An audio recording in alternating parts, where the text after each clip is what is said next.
Oke, balik lagi di channel kita tercinta ini. Dan kali ini kita mau unboxing lagi satu mainan yang paling baru dan baru banget ini memang. Di pasaran juga masih baru. Ini dia boxnya. Buka dulu. Dan jujur aja gue belum tahu dalamnya kayak gimana. Sebagus apa juga. Dan kita cari tahu bersama-sama seperti apa isinya.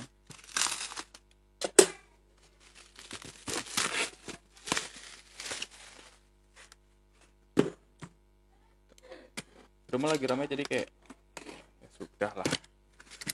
Sinyal wifi lagi mati, jadi kita mau main board game habis ini. Tapi kita kelarin dulu unboxing. Oke. Gue kayak keselak lalat dah ini. Jadi batuk-batuk mulu perasaan, heran banget gue. Serem amat keselak lalat ya. Oke, jadi ini dia penampakan boxnya. Ini kayaknya tampak belakang deh, gue salah nih.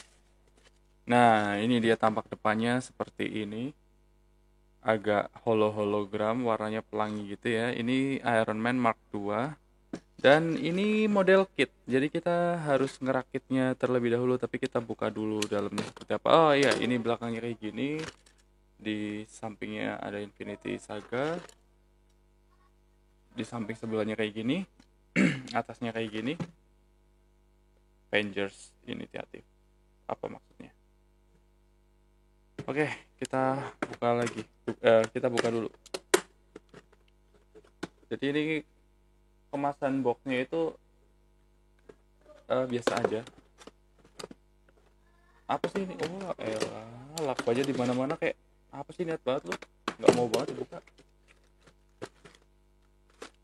Kayak biasanya kan kalau model kit itu buka tutupnya nggak kayak gini ya, dan ini tuh kayak macam boxnya 30 modelnya kayak gini, jadi kita harus tarik dari sono untuk keluarin runnernya.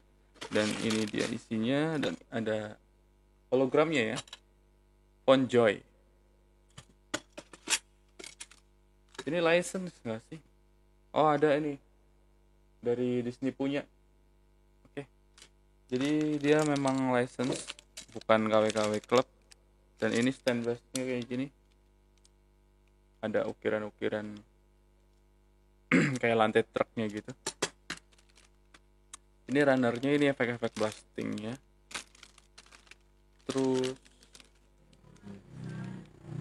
ini sebentar, kita bongkar dulu ya.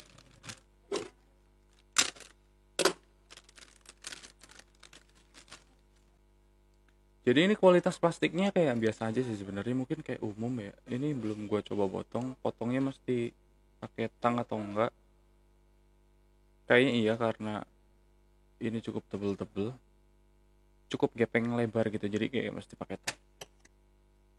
Dan ini tangannya nggak lentur, jadi memang plastik yang kokoh. Dan ini manual booknya, ada flapnya di belakang yang bisa dibuka tutup, dan di depannya juga ada detail-detail yang ini bisa dibuka gitu. Maksudnya ketika dibuka pun sudah ada detailnya di situ. uh, ini aturan-aturannya. Dan ini scale-nya berapa sih? Nah ini dia. Oh sebentar, ini bang ada lampunya kan? Nggak ada lampunya, kenapa di gambarnya tuh nyala matanya? Nggak, di sini sih gua nggak nemu ada lampu-lampu apa segala macam, nggak ada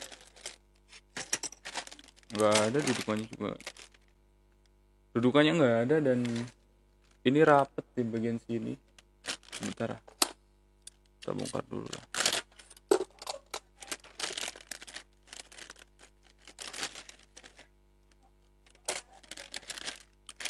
Wah berantakan sekali ya. Ini di bagian dadanya tuh ya rapet aja gitu, nggak ada tempat lampunya. Ngapa di ini palsu nih? Ada nyala-nyala di sini, nyala nih, padahal aslinya kayak gini rapet. Ini apanya nih? Ini lampunya depan belakang apa gimana? Terus dilihat dari moldingnya itu kayak kurang kurang apa ya, kurang tajam gitu. Ini lubang-lubangnya tuh kayak kurang tajam juga nih. Jadi mungkin ini nanti kelarnya tuh jadinya kayak punya ZD Toys yang kayak biasa aja gitu. Terus kemudian gue nggak tahu juga artikulasinya nih bakal bagus atau enggak. Kita bakal cari tahu nanti setelah kita rakit semuanya. Tapi saat ini kayaknya gue mau main board game dulu, Splendor. Ini saking lamanya gue nggak berurusan dengan Gundam sampai berkarat anjir. Kita bongkar-bongkar dulu aja. Bahaya nih kalau sampai hilang. Satu hal yang agak cukup aneh di sini adalah ini di cat luarnya, dalamnya nggak. Biasanya kan luar dalam kena cat ya. Ini di bagian luarnya gloss, dalamnya enggak. Ini kemarin niatnya gue beli dua sama yang Mark 3 nya, tapi di tokonya habis. Jadi ya udah kita beli yang Mark 2 dulu. Dan katanya rumornya mereka tuh lagi garap Mark 4 atau 5 atau 6 gitu. Jadi kita bari ngerakit ini. Kali-kali kelar ngerakit kan mereka udah rilis yang Mark 6 atau Mark 4 gitu misalnya, bisa langsung kita beli lagi. Iya. Ini kayaknya baru kali pertama nih nemu yang model kayak gini nih. Mukanya bolong anjay.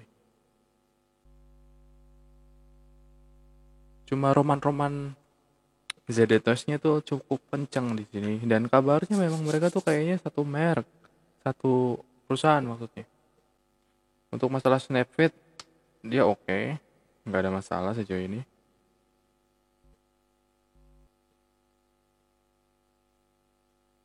Bagus sih. Kayaknya lebih kecil dari ZDTOS ini. Ini kecil banget soalnya kepalanya. Tuh, ganteng. Artikulasi ada di leher juga, jadi nggak kayak ZDTOS yang begitu lah ya. Jadi nggak dibutuhkan banget alat-alat super canggih untuk merakit Iron Man ini dari Von Joy ini. Jadi dengan tang sederhana kita udah bisa potek-potekin.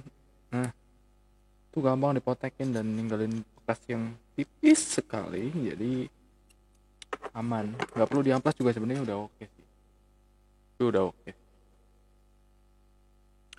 Jadi mungkin 1/12 itu sama dengan 1/12-nya itu SAF, Comic Cave gitu-gitu ya. Kalau JDTOS itu memang kayaknya 1/10, cuma itu 1/12-nya dari 30, dan itu memang agak cukup aneh. Tapi ya sudah. Jadi ini memang bakal dapat kecil, jadi nggak bisa di-compare nanti atau disandingkan dengan JDTOS yang ukurannya 1/10. Oke, di bagian perutnya ada ini ya, ball joint, jadi kita bisa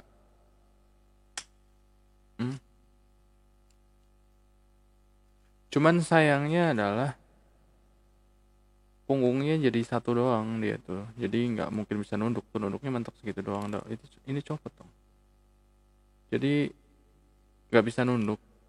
Dari posisi ini udah kelihatan banget ya, geraknya cuma segini doang, bisa gini-gini. Nah, cuman di sini kita dapat ini juga, ada ball joint juga di bagian pinggang atau perut bawah. Itu cukup membantu ketimbang punya ZDTS yang benar-benar statik dari perut sampai selangkangan. Oke. Nah, ini kalau menurut gue mungkin konsepnya kayak Comic Cave ya, kayak punya Comic Cave tuh kayak gini nih. Ukurannya, stylenya tuh kayaknya moldnya kayaknya sama. Cuman sejauh ini sih gue belum punya punya dari si Comic Cave di Mark 2 ini, jadi ya nggak bisa comparing juga. Cuman dari ukurannya, konsepnya kayaknya sama. Cuman kalau Comic Cave memang ada diecastnya, ini totally plastik. Malesnya model itu kayak gini sih emang.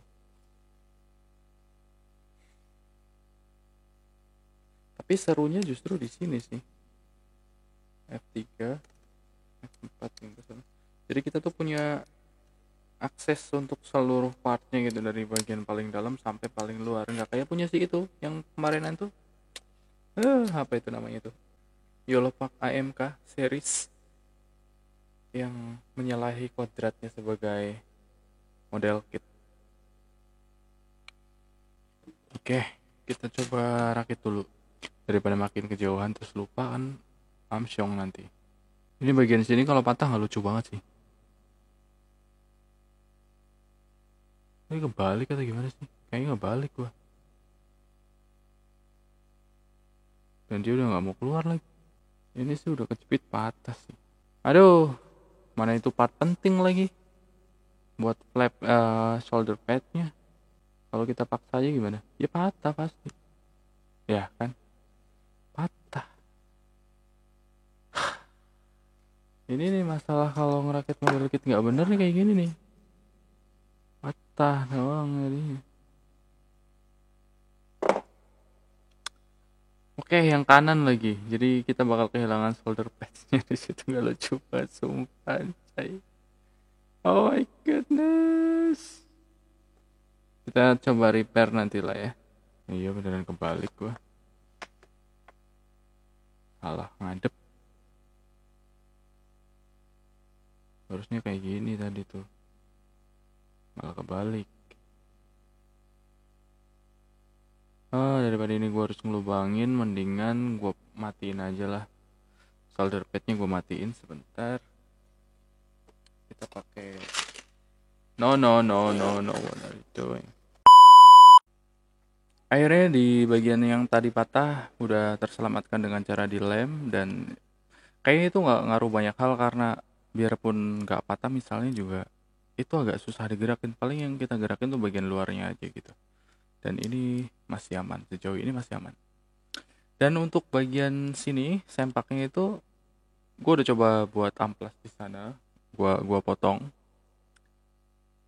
tetap aja nggak guna gitu. Jadi ball joint yang di sini tuh gunanya cuma ke sini sini doang, tapi ke depan belakang ya nggak bantu sama sekali. Jadi mau gimana pun juga dia tuh nggak bakal bisa nunduk. Jadi kayak gini doang, mentok. Oke, lanjut kita masuk ke perakitan kakinya.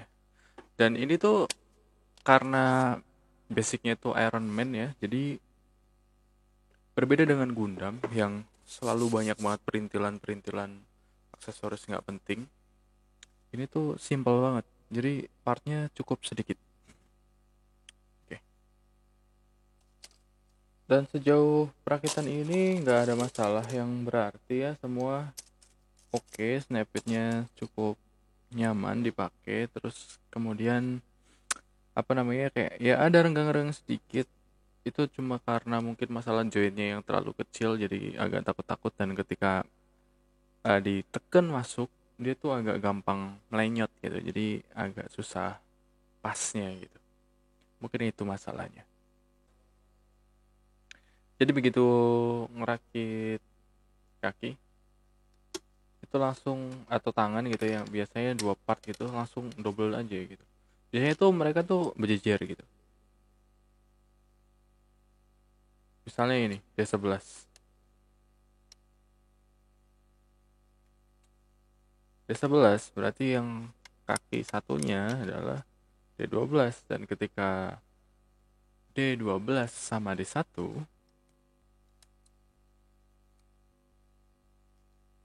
maka satunya D2. Kayak gitu. Jadi kita nggak bolak-balik rakit satu kaki kelar, rakit satunya lagi. Jadi kita langsung rakit dua-duanya. Begitu.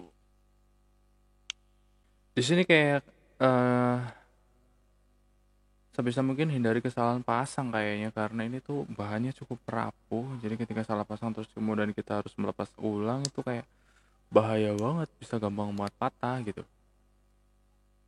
Serius sih, itu agak ngeri-ngeri sedap. Dan jujur aja ini kayak ngerakit Iron Man itu tuh kayak bagi gue tuh kayak sedari zaman kapan tahu gitu. Itu tuh udah kayak impian banget itu, kapan gitu ada Iron Man tuh dibuat model kit gitu ya. Itu tuh kayak sesuatu banget gitu. Sampai dulu gue nyari-nyari ini template buat bikin papercraft gitu, karena saking kepengennya tuh ngerakit Iron Man gitu. Sampai akhirnya muncul tuh waktu itu kayaknya eh gue lihat ini di pabriknya Tri Zero, bukan Hot Toys tuh. Jadi ada tayangan di YouTube itu yang nayangin proses pembuatan Iron Man Hot Toys gitu, dan itu tuh kayak ya dirakit satu-satu gitu. Dan itu kayak waduh, itu kalau ada model kitnya tuh kayaknya seru banget gitu. Nah ini tuh nggak bener nih, kayaknya nggak pas, ini salah ini. Dan jujur ini bahaya banget ketika kita harus membongkar ulang karena dia tuh rawan banget patah. Dan gue takut-takut anjir, ini apa sih. Dan sekali pasang dia udah nggak mau copot, jadi aduh, bisa amsyong ini, beneran ngunci dia karena joinnya kecil dan lubangnya rapet banget. Jadi kayak sekali nancep, waduh, untung aja masih bisa. Dan soal Iron Man model kita tuh kemarin kan si siapa ya, Mostom itu ada beberapa Iron Man sampai bahkan War Machine itu ada ya dibikin model kit. Cuman yang jadi masalah itu kayak proporsinya itu nggak pas aja gitu. Kayak perutnya kekecilan, terus eh bentuknya aneh. Jadi kayak yang dia pakai itu kayak desain dari Revoltech gitu, kurang bagus gitu loh. Moldingnya jelek, kayak contekan moldingnya tuh kayak nggak bener. Nah kalau ini tuh kayaknya agak mending nih. Terus yang Molstom itu juga ukurannya 1/9 apa ya, jadi lebih gede kan. Dan dari dulu kayaknya gue lebih suka figur-figur di scale-nya tuh 1/12 kayaknya. Itu lebih oke sih. Ya mungkin karena belum piara Hot Toys aja, jadi masih ngiranya gitu. Mungkin kalau udah merambah ke ranah Hot Toys bakal standarnya ganti kali ya. Apaan 1/12 tuh? Kecil, kayak upil, gak ada harganya gitu. Mungkin. Cintakah membawamu kembali di sini. Dua rindu. Apa sih susah amat ini ya? Mencintaiku apa adanya. Untuk Yolopak yang Mark 2 sih gue nggak pernah punya ya, jadi gue nggak bisa bandingin juga.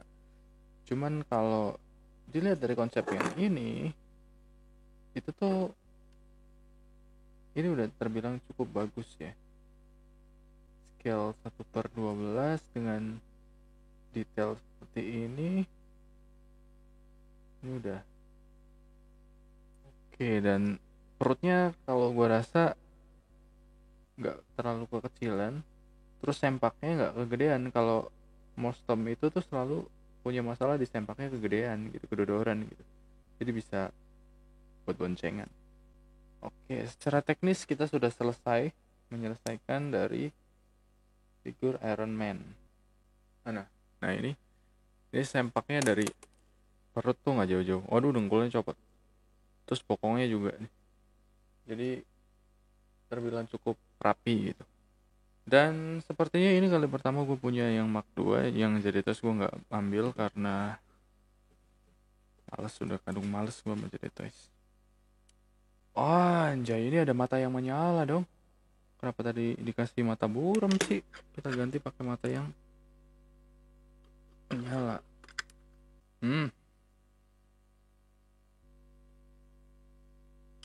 Kelihatan nggak tuh? Jadi nggak kelihatan sih.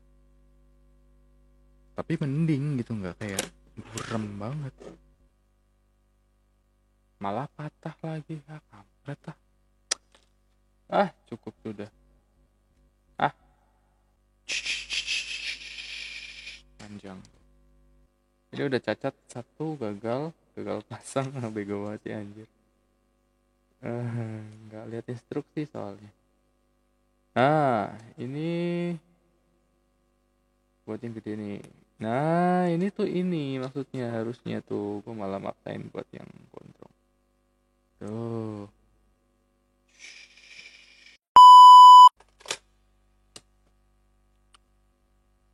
Pakai ini udah buluk banget anjir. Udah lama banget.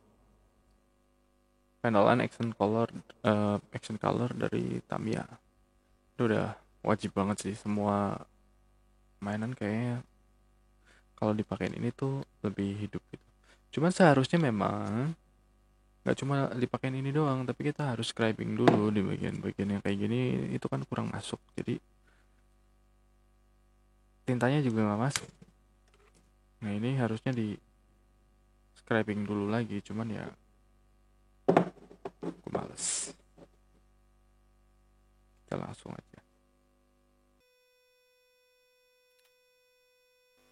Ini adalah hasil keseluruhan setelah jadi dirakit sekian panjang prosesnya. Nggak begitu panjang sih. Ini begini dengan aksesoris yang ada cuma ada misil 2 kanan kiri. Tangan cadangan juga ada 2 pasang lain. Stand base. Dan figur itu sendiri yang tadi gue coba buat berdiriin dia tuh agak sedikit kesulitan. Mungkin karena ininya, kakinya tuh agak gimana ya? Kayaknya agak aneh gitu bentuknya. Mungkin ya memang harusnya kayak gitu ya. Oke, untuk artikulasinya mulai dari kepala dulu. Dia bisa geleng-geleng begini. Nunduk dia cuma segini. Dongak dia gagal, dia nggak bisa dongak. Terus kemudian di bagian tangan dia bisa segini doang mentok. Untuk flapnya, untuk ini shoulder padnya bisa dinaik turunin kayak gini. Ini mungkin seharusnya bisa, cuma gue takut ininya dinaikin karena tadi udah patah satu kan, jadi gue nggak mau patah dua-duanya. Kemudian di bagian dadanya nggak kayak Zeditus, ini nggak bisa dinaik turunin. Ini cuma segini, gini, majunya segini. Apa ya, mundurnya segini. Jadi kayak gimmick doang di situ, ball joynya tuh nggak jalan gitu. Di belakang ada flap yang bisa dibuka, di dalamnya kayak gitu,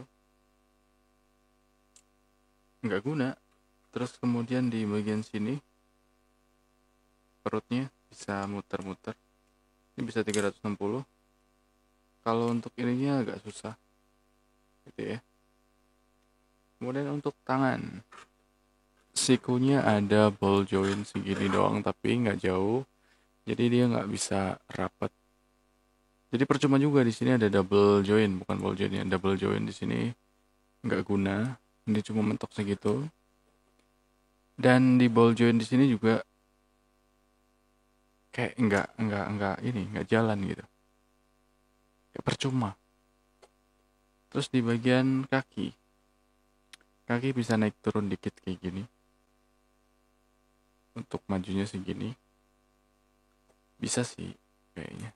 Nah segini bisa tuh, segini bisa tapi copot dia. Kemudian untuk belakangnya segini, ada muter-muter di sana, di sini juga. Di bagian sini ada 2 ya tuh. Kemudian nekuknya ini untuk kaki lumayan jauh ya, jadi nggak cuma 90 derajat kayak tangannya tadi, itu cuma ya 90 lebih dikit lah. Kalau ini cukup agak jauh. Terus di tapaknya kayak gini, ada di sini juga. Nggak ada. Ada di sini dikit di ujungnya. Terus biasa geser-geser, ongklak-ongklak bisa. Jadi secara kualitas dari artikulasinya ini minim juga, macam jadi tes gitu, nggak bisa dongak. Terus kemudian ininya move-nya kurang. Cuma ini jauh lebih banyak ketimbang Jeditos karena di sini juga dia punya join. Oke, sekarang kita bandingin sama Comic Cave. Ini scale-nya sama, 1/12. tapi dari kualitasnya ya build quality-nya beda. Ini pakai diecast punya, ini plastik murah. Terus kemudian di sini yang paling the bestnya adalah tetap ada di 30, yang mana dia tuh 1/12 tapi gede, macam 1/10-nya ZD Toys gitu ya. Untuk ZD Toys gue nggak bisa ngadirin di sini karena udah digudangin. Ini berat banget. Ini untuk ukuran segitu kecil tapi berat banget. Eh, ya hampir mirip sama ini. Kalau ini ya enteng. Jadi udah sih, kalau untuk figur 100 ribuan, 190 ribu apa ya kemarin gue dapatnya tuh. Ya apa yang bisa diharapin gitu. Ini model kit. Yang mana itu punya apa ya namanya, kesenangan sendiri gitu, keseruan sendiri ketika kita tuh merakit, nggak cuma open box terus wala jadi kayak ini sama ini. Tapi ini kita benar-benar ngerakit dari awal. Memang agak sedikit merepotkan, tapi mungkin itu kesenangannya. Recommended ya, balik lagi gitu, nggak ada patokannya soalnya. Untuk 200 ribuan ya ini oke lah. Kayak semacam alternatif dari Ziditus saja gitu. Ketika misalnya lu suka sama konsepnya ZD Toys terus kemudian pengen ngerakit itu sendiri dan semua full plastik, nggak karet kayak ZD Toys ya, ini opsi yang lebih masuk akal. Oke ya, thank you sudah hadir di sini dan menyaksikan semua kekacauan ini, dan see ya, peace out.